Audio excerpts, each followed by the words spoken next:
Average at best cornhole. Today we got a spotlight on Cornhole Coastal. Some of you may know the creatures. They were released earlier in the stamp year. We each picked up a set. We wanted to try to test the differences between the different color herringbone carpet. Right when we got started to do that, they teased that they were going to release these fears. So we were like, man, we got to get our hands on those. Yep. And it's like they said on Facebook or whatever, it's pretty much the same bag, just different carpet and a little bit fuller. That is not the case at all, right? Nope. So these things weigh 15 grams more than the creatures. Yeah. 460 grams for a cornhole bag. It's crazy. Yeah, it's easily the heaviest bag we've weighed so far, by at least 5 grams. So to see that big of a difference was pretty cool to see. I know that we've seen other people talk and stuff where the creatures. A lot of people actually felt that they were a light bag, and this is even before the fears came out. We'll get into a lot more details later. We just wanted to start off with that because, I mean, that is the big difference between the bags. It is, yeah. So I'm scoring the design on these. They're great-looking bags. They do a good job. I'm going to go, 3 on the blue creatures. If we're rating each one, the fears are equally as cool, so I'm going to score those a 3 as well. Probably just a 2.5 on the red creatures that we got. So talking about the availability on these bags, they're, readily available. On their website, creatures are, seem to always be available. When I picked up these blue ones, it was pretty close to the launch, so I actually kind of had to wait a day or two and grab them on a drop. Craig, I think you could speak a little more since you bought those fears. Well, it's the same thing as when the creatures launched. I mean, they're really not readily available right now. You probably have to wait for the next launch. I do think that one of the colorways was still on the website, as we're recording this. Yeah. But they're probably going to come out with more. I mean, a release, they have a certain number of the launch. So that's how we got those. But then I even saw on Amazon selling the creatures now. So if you don't like using little small websites or whatever, go to the Amazon machine. You can pick yourself up some creatures there.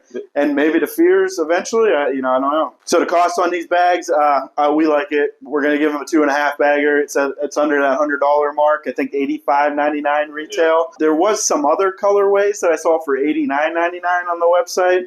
But if you don't want to spend the extra $5, get one of the different colors. And then, like we said, I mean, you can save 10% on these bags all day, too. Yep, plenty of codes and stuff. So a little bit about the company. I couldn't find much. I mean, they do have a website. It's based out of Virginia Beach. That's where I think the Cornhole Coastal comes from. And they definitely have like a beachy feel to them, oceanic themes for all their bags. And that's where you're going to get that from. The website is www.cornholecoastal.com. They have a Facebook page for the company, which is just at Cornhole Coastal. And that's it. I didn't see any fan groups or nothing. Yeah. They seem to be a little bit on the smaller scale, but, they're popular bags. I know a lot of people are keeping the creatures in their bags that they're taking out. And also on their website, I mean, they have a lot of clothing, too. So if you like the bags and that match the bags, actually prints that match the bags, which is kind of unique. If that's your style, I don't know. It's on the website there for you if you want to check it out. Break-in method on these, I broke in the blue creatures, just did the distilled white vinegar hour soak, and, broke them in okay. I had to throw them quite a bit to get them where they are now, though.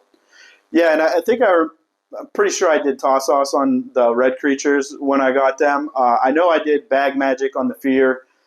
They really weren't that bad right out of the package, but we wanted to try to hurry up and expedite it so we can compare the bags. So that's why we did it. Broke them in so we could throw them a ton over the weekend so we can make this recording. I will say that even though all 3 bags were broken a different way, once you get to a certain point, I mean, you can't even tell. Right, yeah. Right, it's like all the break-ins doing is really just loosening up the fabrics, especially the corners, maybe the clothing. Yeah. But then once you throw them so much, I mean, they're pretty much all the same at that point. You can't even tell the difference. So we're going to jump right into the Bagmanship. To start things off, we'll go with speed. So on the website, creatures are listed as a 6'9". No.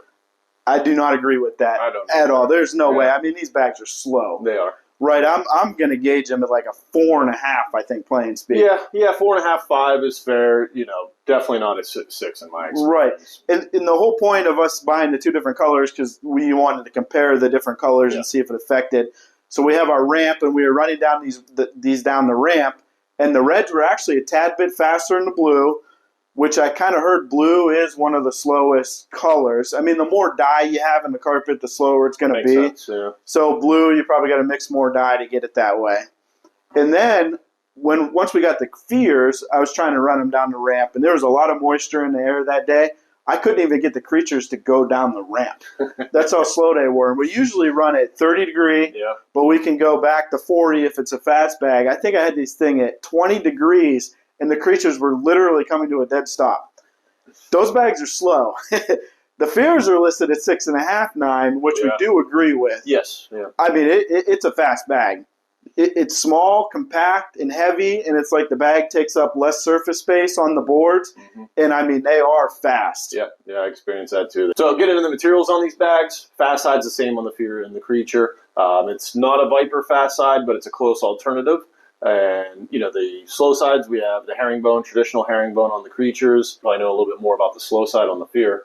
Well, it's like the Viper R carpet. So the template, like we said, they actually are the same template. I would consider it a medium small. As far as fill and flop, now they're all fuller bags, right? I mean, these creatures, even though they're light, it's still a pretty full bag. The Fear is an extremely full bag. Yes. I mean, this thing is a bean bag for sure. Yep. And when they were released, it seemed like Cornhole Coastal was saying that, it was the same fill and whatnot, but as we're filling these, we disagree with that also. Yeah, the beads in the Fears feel bigger to me. They definitely feel a lot bigger. The shape may be similar, but just the dimensions of the bead, it just feels bigger. And again, we're not cutting them open and looking at them, we're just feeling it through the bag, but to me, it's a noticeable difference, so I don't think it's the same. And whatever, fill blend that they use, it is super sparse because these are a light bag, and they are full. Yeah. And then these, I mean, it's the same thing. It is a super full bag, and it is heavy. Yep.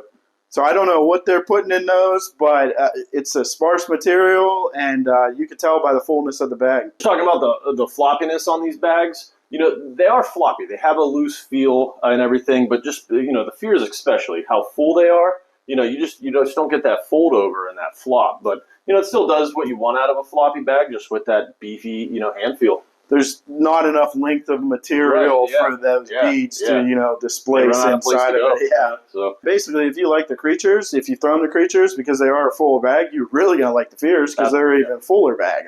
Yeah, absolutely. That's what I experienced, and we're going to talk about that next of, what the bags actually did for us. Getting into, the overall bagmanship, the quality that we feel that these were made with. Overall, we're giving a good rating. They did a good job with them. The seams are, very close to the end. They're tied tight and everything.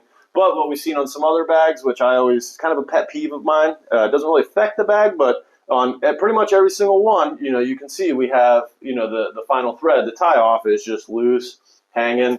We have that one's pretty bad, right? Yeah, so we have it on that, and we even see it on the new Fear. So, again, it's not going to hurt or affect the bag, but, it's just kind of annoying to look at. And I will say, I mean, these slow side materials are definitely prone to, splitting apart at the seams, and these creatures have been thrown forever. We've had them since launch, right? Yeah. And they're holding up real good, and even the Fears, I mean, we put these things through the ringer over the weekend. Yeah, we did. Yeah, they got thrown a lot. Overall, great, great workmanship on the bags, great bagmanship. Just, again, close off them, Cut your final string. Yeah, right?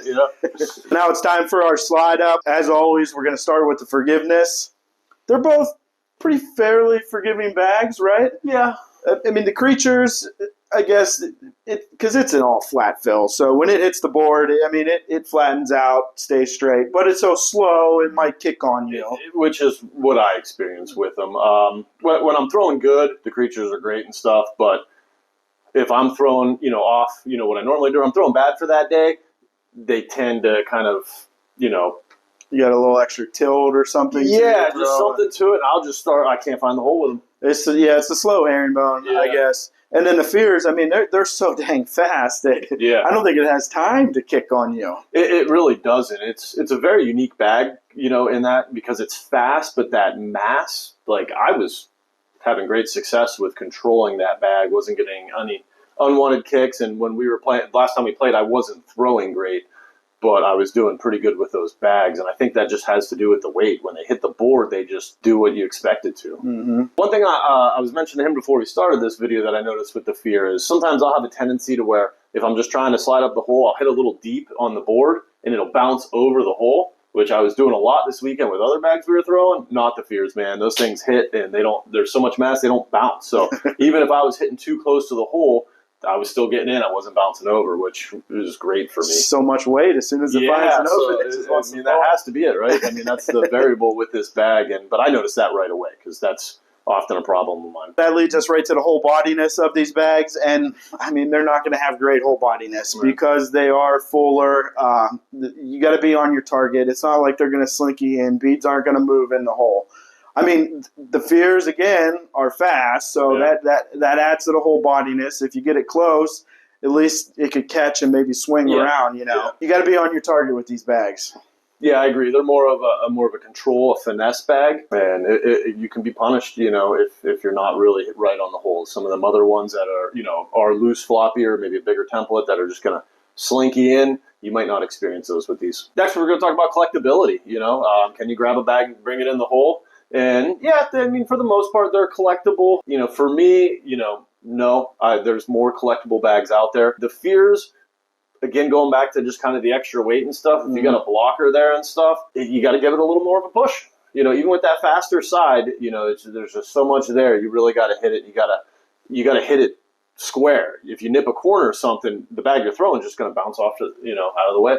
Yeah, there's like a fine line when you have a fuller bag like this of it being collectible and then also of you knocking it the heck out of your way. Right. And I think that's what happens sometimes with these, that they are just sitting bricks right there. Yep. And then if you don't hit it straight on, it's really not grabbing any extra material to take with it. It might just kind of nudge it out of your way. I had a couple that, you know, perfect block right in the middle, and I just off center a little bit, and it just, my bag just went off around it, and that one stayed there. That's a me problem, you know. But that's what we're here reviewing these bags for people that throw like us, you know. So that's what I experienced. Yeah, you got to be on your target. If any of us are ever on our target, right? Right, yeah. So speed consistency. The creatures, they proved wrong everything that I've ever thought. Right. I mean, I really thought that herringbone was a consistent bag in, you know, human conditions. But it's not. In the ramp videos actually proved that for me because it was raining that day. I mean, I was in the garage, but obviously there's moisture in the air. And these things literally would not go down the ramp. And I was testing 8 sets of bags that day and didn't have a problem with any one of them except for these creatures. Was that the only herringbone that you had? It was the only herringbone I had, yes. But, I mean, there was even polyester bags. Okay. So normally those are, you know, more affected by humidity and dew. Exactly. The fears, I don't think they have any problem with humidity. Or, I mean, they are consistently fast. Yep. I don't think anything's going to stop it. Not even another bag's going to stop it when you throw it. We're going to jump right into the capable shots. And usually we don't talk about all the fancy shots. But these fear bags are going to be a roll bag player's dream. Yep. The weight and you know how small and compact and full they are, I truly believe these things are going to roll over anything. I agree, absolutely. I mean, as soon as we started throwing them, Karen, I think her first 2 bags, perfect roll, and she's our roll bag thrower in our group. She's, you know, does it better than the rest of us, and she didn't want to let those bags go. Right, she's got the wheel throw. Yeah, she's throwing the wheel. So she's not a traditional roll bagger, but I mean, every single one of them was just roll. Like I could not believe it. I don't even know how to describe it. Fears, I could get to take that initial roll, but they were just landing on the blocker. They weren't going all the way over, and that, you know, just my inexperience with trying to throw a roll bag. But I know I can't even get it to roll up on the blockers with the creatures or, you know, a traditional herringbone type bag. Again, we're going to go back to this weight because, I mean, this is the main difference to these bags. Nothing gets in its way, right? Yeah. If you got bags scattered or whatever, you know that you're just going to plow right through it, push them all off to the side and go into the hole. And then the creatures, I mean, they're slow. We're playing, what, a 4.5 now, I think?